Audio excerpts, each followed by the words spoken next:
Bonjour et bienvenue sur la chaîne vidéo du blog Logement éco-responsable. Aujourd'hui, je vous propose une présentation au format PDF sur le remplacement des fenêtres en rénovation.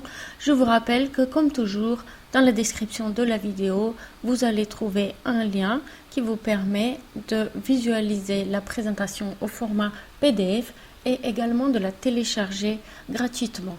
On va parler des autorisations nécessaires, du choix de matériaux pour les fenêtres en rénovation, du choix de type de pose, du vitrage. Également, je vais vous donner le lien vers un livre récent publié par le CSTB, le Centre technique et scientifique du bâtiment. C'est un livre publié en novembre 2014 sur la pose de fenêtres en rénovation. Changer les fenêtres nécessite une autorisation. Alors, d'une part, une autorisation d'urbanisme.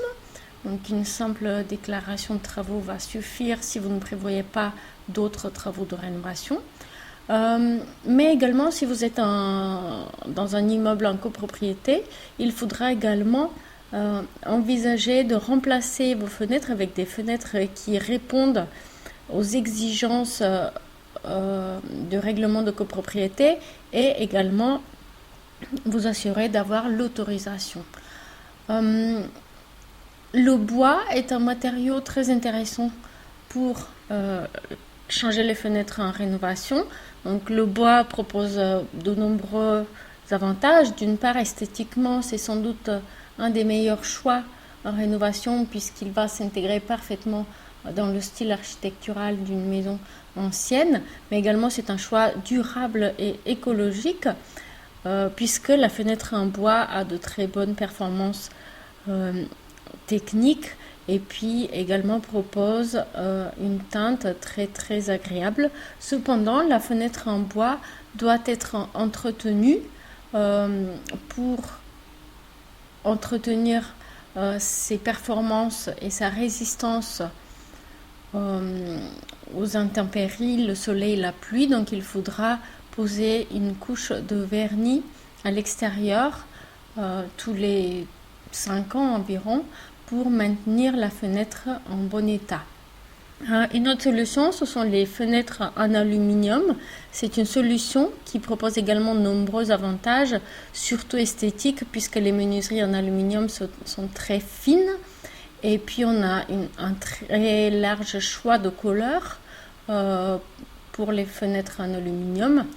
Par contre, il faudra impérativement choisir des fenêtres en aluminium à rupture de pont thermique pour avoir de bonnes performances énergétiques. Il existe également la fenêtre mixte en bois et aluminium qui allie les avantages des deux matériaux. Donc de l'extérieur, vous trouvez tous les avantages de la fenêtre aluminium avec le large choix de couleurs et puis la durabilité et la résistance sans entretien de la fenêtre en aluminium. Et de l'intérieur, vous allez retrouver l'aspect chaleureux et la performance énergétique de la fenêtre en bois. Donc c'est une très bonne solution, un petit peu plus chère. Il y a également la fenêtre en PVC. Donc la fenêtre en PVC, c'est un choix surtout économique.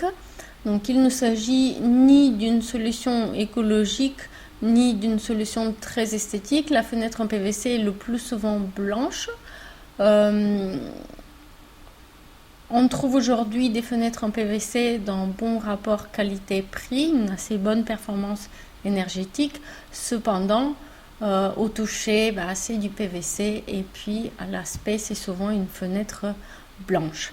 Il existe plusieurs types de poses pour les fenêtres en rénovation. Donc si vous prévoyez d'isoler les murs extérieurs de la maison par l'intérieur ou par l'extérieur, vous allez envisager la pose de la fenêtre en applique pour aligner la fenêtre avec la couche d'isolation et éviter le pont thermique. Donc vous allez trouver des informations très détaillées sur la pose de fenêtre en applique dans le livre pour lequel vous allez trouver le lien en bas de la présentation. Il y a également la pose en feuillure. C'est une pose adaptée en cas de remplacement total d'une fenêtre en rénovation. Il y a également la pose en tunnel qui va ressembler à la pose en figure, à la différence que là on va retrouver une fenêtre qui est au centre de l'ouverture, et donc on va avoir une partie de mur qui va dépasser de l'intérieur et de l'extérieur de la fenêtre. Donc c'est un type de pose qui est très utilisé en rénovation lorsque les murs sont épais en pierre ou alors lorsqu'on a des embrasements intérieurs. Il y a également la pose de fenêtre sur bâti existant. Donc là, c'est un type de pose qui n'est pas très performant, mais qui permet de rapidement changer les fenêtres en rénovation si le bâti existant est sain et étanche. Le choix de vitrage va en partie déterminer le prix de la fenêtre. Donc on va avoir des gaz spécifiques pour une meilleure performance thermique qui seront placés entre les vitrages de la fenêtre. Il va y avoir les vitrages spécifiques qui vous permettent soit de vous protéger des infractions, soit de vous protéger du soleil, soit d'améliorer l'isolation acoustique. Donc en fonction de votre situation, vous allez choisir le vitrage qui convient. Et puis il y a également les fenêtres à double ou à triple vitrage. Donc il est important de savoir que dans le cadre de la rénovation énergétique, c'est la performance globale de l'enveloppe de la maison qui est importante, et donc il n'est pas nécessaire de choisir des fenêtres à triple vitrage si jamais vos murs ne sont pas isolés par exemple. Et voici donc le livre dont je vous ai parlé. Donc c'est un livre très récent qui a été publié en fin novembre 2014. C'est un livre qui fait le point techniquement de façon très détaillée sur la pose des fenêtres en aluminium, en bois et en PVC. Donc c'est un livre qui est plutôt destiné aux professionnels, mais si vous décidez de vous lancer dans la pose de vos fenêtres en rénovation, je vous conseille de acheter et de lire en détail ce livre. Je vous rappelle que dans la description de la vidéo, vous allez trouver le lien vers la présentation au format PDF. Vous allez trouver à l'intérieur de cette présentation des liens en bleu avec un texte souligné qui vous permettent d'accéder au formulaire de demande de devis en ligne pour pose de fenêtres en rénovation, fenêtres en PVC, en bois ou en aluminium. C'est un service gratuit et sans engagement qui vous permet de comparer facilement et rapidement les devis de 5 artisans situés près de chez vous grâce à un réseau national d'artisans. Je vous remercie pour votre attention. J'espère que cette présentation vous a été utile. À très bientôt. Au revoir.